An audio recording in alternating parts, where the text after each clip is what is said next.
What's going on, guys? Blake Hawthorn, it's his turf. Today we're going to be looking at the Bluebird Sod Cutter.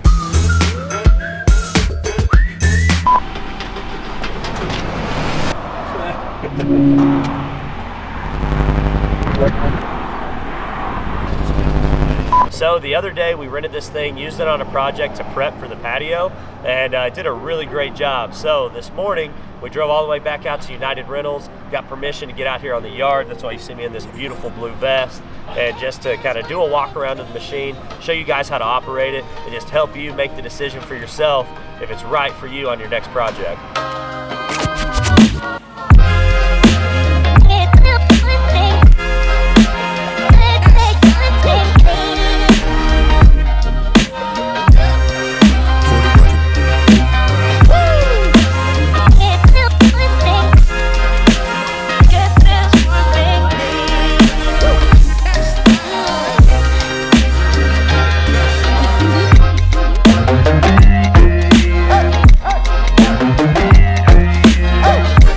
First thing we're gonna look at is transport. So for transport, you're just gonna have the blade up, and then you wanna move it over into neutral. And this will allow for you to actually be able to walk and move the machine to get it to the area that you're gonna be using it at. Once you have it in that area that you're gonna be cutting, what you wanna do is you want to set your sod cutting depth. So over here, you have some controls that will adjust the depth. And then this right here shows you which of those notches and how many inches each of them are. All right, next thing that we're gonna look at, you wanna make sure always that it is flipped to on. So if not, you're gonna be cranking on this thing for a while. So make sure you are flipped to on.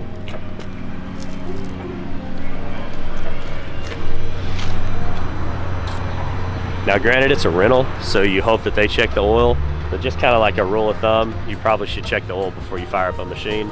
If not, it's kind of negligent. So right over here is where you can check the oil.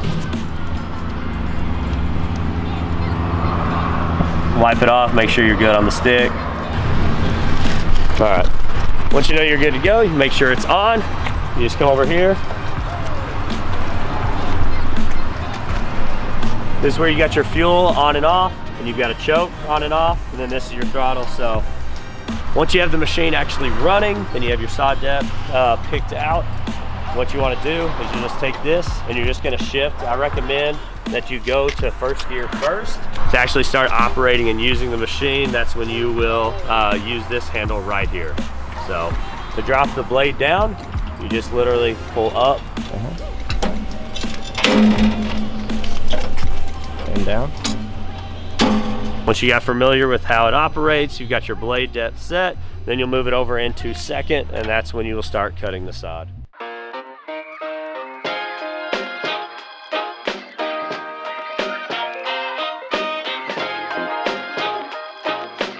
Today we're using the Bluebird SC 550 sod cutter. And so this is the first time I've used one in quite a few years, but we had this patio that we're doing, so we set it to depth so that way we could go ahead and get our grade done up against the wall. There's probably gonna be a little bit of digging because we just had too much fall coming from this back edge to the front. And so we're palleting it up. It's pretty thick, so I gotta go get some more pallets, but we're gonna be able to put all that sod over in there. And then I already have it actually sold onto another job. And so what I wanted to do is just see how practical this actually was. So Casey went and he used it on this whole thing. I think it took him like maybe 15 minutes and he had this whole place cut. And now it's just the time-consuming part of moving these big pieces of sod, getting them palleted up. And if we would have set the depth a little lower, that way we could cut the sod, and then we could have came back here and just cut things to grade and got the dirt out of here.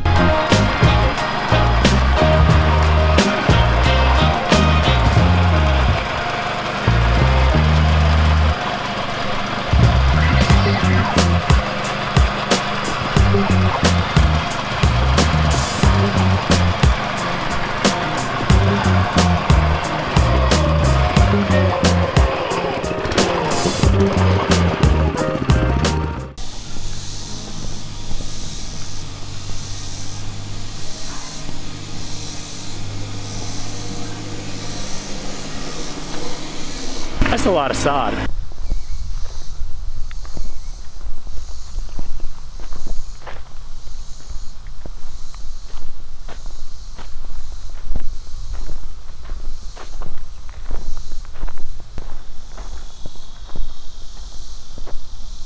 So this is what it looks like. They have got all the sod cut out. We did cut it a little deep. It did make it a little difficult to get all this stuff loaded today, and it's gonna make it a little difficult to get it laid, but the grade is really nice, and we have a nice clean slate now to start our patio layout. So all in all, that Bluebird sod cutter was very simple to use. It did great out here with some wet soil. We have a really nice, like pretty much 3 inches of dirt on the bottom of most of that grass. So did really well, got everything prepped and ready. The Bluebird performed well in this type of conditions. Now we did take it over to another project. It was pretty rocky and it ended up breaking the belt. We weren't able to actually do any prep over there. It was more like a sod scalper, and it just took all the grass off, didn't get any roots, and we just hauled all that stuff home. So it would not get deep enough, but it's super simple to use, and it did a really great job back here. So make sure your soil conditions are right. I would probably do like a compaction test on your soil before renting a sod cutter, just so that you know how much penetration that you can get in the lawn, to make sure that you're gonna be able to cut and get enough topsoil down, and not just scalp it like we did on that other project. So guys, best of luck. I hope that you found today's video helpful in your decision on whether or not to get a sod cutter. It was the first time we had done it in a long time, and I'm actually glad we did it, and it was well worth the money. So guys, thank you so much. Leave a comment down below. Let me know what you think. If you like these, if you don't, why not, and we'll catch you on the next video.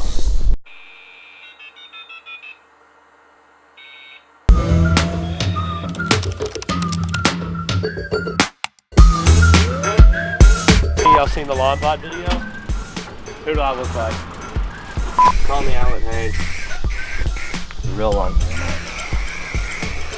This is where our grass went to. So the guys delivered it over here last night. This is gonna kind of just become like a project property, I guess.